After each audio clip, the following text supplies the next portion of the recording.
Hello. Yesterday was the anniversary of the death in 1662 of Blaise Pascal, a mathematician who also got involved in inventing things like calculating machines and transport systems. But after his conversion to Christianity, he wrote about faith, uh, and he reckoned that human beings did not spend enough time really facing up to the realities of what it is to be human. And he said at one point that all human misery derives from not being able to sit in a quiet room alone. He thinks that people struggle and suffer because they haven't faced up to what it is to be human. Excuse me, and yet when he faces up to what it is to be human, he ends up feeling an utter dread.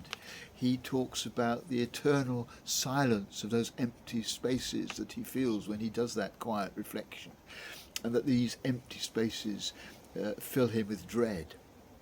And out of this feeling comes his famous wager. He says that if you, and everyone's got to make this choice, if you choose to believe in God, and there is a God, well, you're all right. And if there isn't a God, you're still all right. Whereas if you choose not to believe in God, and there isn't a God, you're all right. But if there is a God, you're not all right. You don't know what will happen when you die. And so the most sensible thing, he says, is to believe in God. Well, I'm not sure that I would accept that as a very valid reason for faith in God, and certainly doesn't show any respect for God.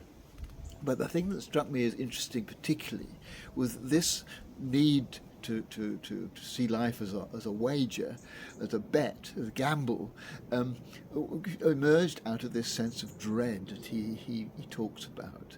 And I think that when I sit on my own in a silent room, it's not dread that I want to approach, it's joy.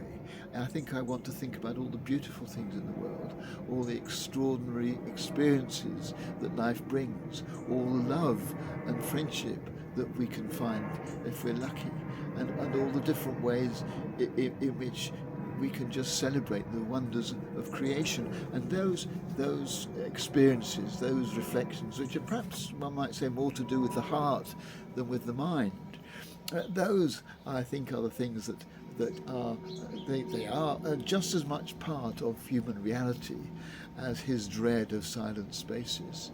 And so I think for me that's the way in which I would want to reflect, and it's that that leads me into faith. You could say that all those things are purely haphazard, and we're just very lucky to have them.